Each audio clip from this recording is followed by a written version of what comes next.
And I'm speaking on behalf of West Asheville Watch.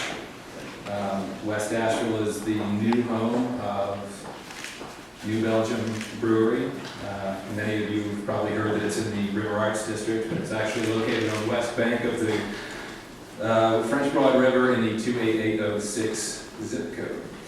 I would also like to say right now, for the record, I am not anti-New Belgium, although I am probably the most outspoken critic of New Belgium and the manner in which they've landed in our neighborhood, and also the city staff for how they've handled the process at this point. I just want to say that at this time last year, it was my first learning that New Belgium was probably coming to the area. It was rumored, as everybody else was hearing, and in January of 2012, I was very excited to hear that potentially the stockyards would be transformed from its current state of dilapidation into something brand new. There was lots of excitement. I actually had New Belgium ads on my refrigerator trying to manifest just to make it happen, and I followed the news daily, awaiting their announcement. And in April, finally, the announcement came, and I held a party on my porch with all of my neighbors as we waited to watch the announcement down at the stockyards. There's a small place in my property that I can see the site from there. Unfortunately, the event was rained out. But we still had our little neighborhood party, and we're very excited about New Belgium entering into the neighborhood. And then July 25th came around, and even more good news was here. I had learned that the mini storage that I'd been staring at out of my back porch for 13 years was also part of the New Belgium site. It was going to be demolished, and the event lawn, the creamiest part of New Belgium's new development, was right in my backyard. I couldn't be happier. My property values went well up beyond the bubble bursting, and everything at 18 Reynolds Road was grand. Until the point at the July 25th presentation when somebody asked about the truck traffic, and at the time Jen Vervier said 60 trucks, and at that point there was a hush in the room.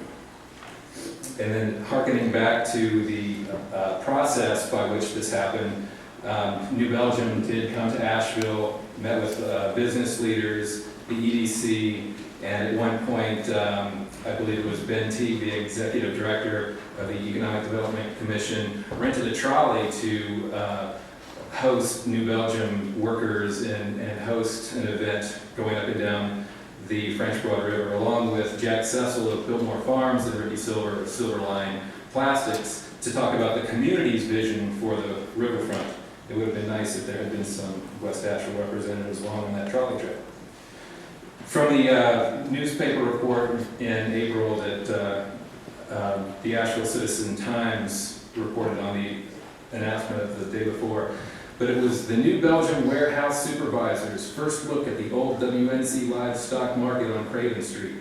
He worried about how to get New Belgium's trucks down to the river and back to the interstate.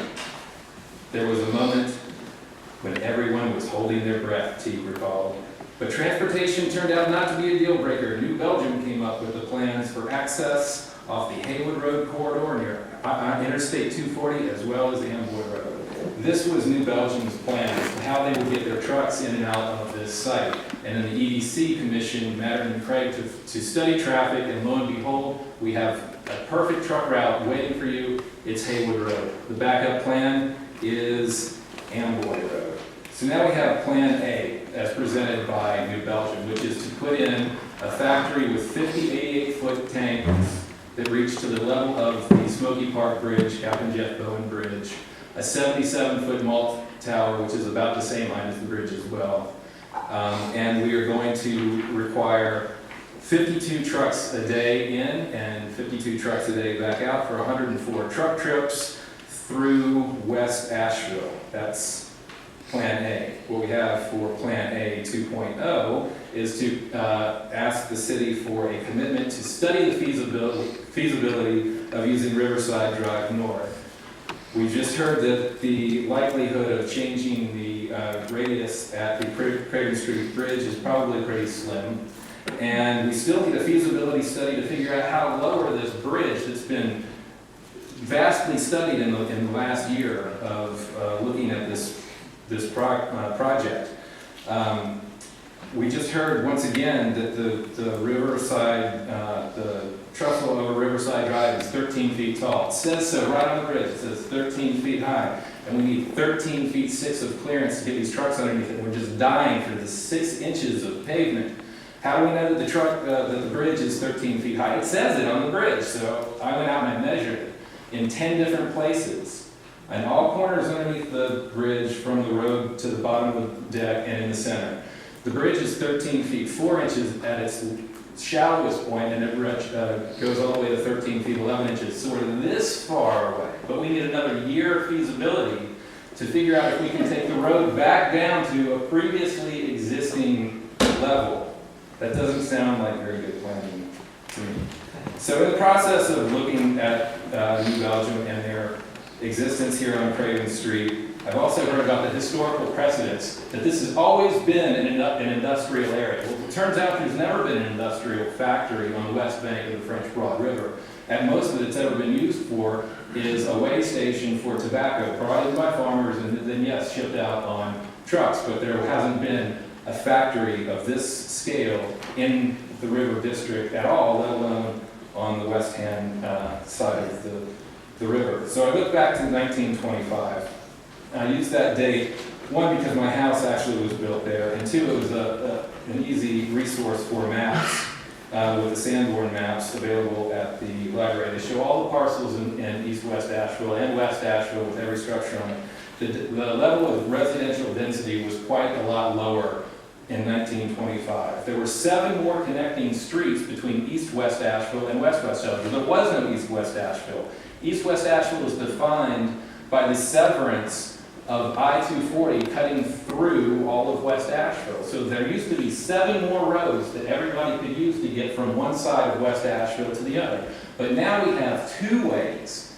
Multimodal is happening because we only have 2 roads and we have to share them with everybody. If you want to drive a car or a bicycle or a motorcycle or a North Carolina liquorcycle or walk or push a stroller or drive a truck, you have to use West Asheville. You have to use Haywood Road to get from one side of town to another. So we're looking at a community that has far less access than it did in 1925 at the height of industrial operations, which was followed 4 years later by 1929, the Great Depression, and the collapse of industry in our area. The collapse of industry created blight in the area, such as the stockyards, and it has been in the recent years that development has grown into this blighted area because industry has left, not because it's been there. I've even heard one council person suggest that once the factory is built, this will encourage residential development. I don't know of any any real estate agent who's ever taken somebody on a house tour. Could you please show me a 4-bedroom, 2-bathroom house in a great school district? They made sure that it's really close to a factory. This is probably, it's not good for the type of growth, the slow, steady growth that we've seen in West Asheville over the last few decades. West Asheville used to be called Worst Asheville. We all know that it used to be called Worst Asheville, but it's seen a slow renaissance, and it hasn't had anything to do with industrial growth. It has been small mom and pop shop businesses that exist on Haywood Road now, which are going to be threatened by 104 daily truck trips through town. Once upon a time, West Asheville was a neighborhood that you wanted to move away from. Now it is a neighborhood that we want to move to.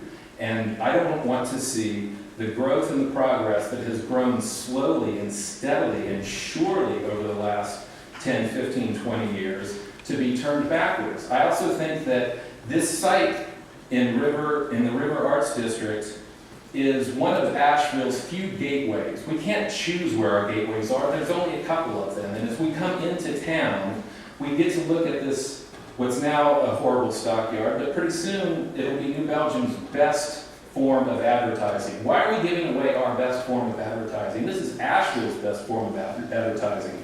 I totally think that industry has a place in the community. Of course we need to have it. It drives our financial stability, all of that kind of stuff. But I also feel like a house has to have a toilet, and you don't put your toilet on the front porch because that just doesn't make any sense. So I would like to see the city adopt more sensible approaches to growth and recognize the law of unintended consequences could very well rear its ugly head. And this factory will be here forever. It's not going to go away, and everybody who signs off on it will have your name on it. So I would ask you to think of it quite well. Thank you. Okay. Thanks so much for the opportunity to speak. Thanks everyone for hanging out. It's been a fun process. It always is when we have these contentious issues like this. My name is Scott Carana, and I'm a resident of Wainsville Avenue. I've lived in the house that I've been in for the last 6 years now.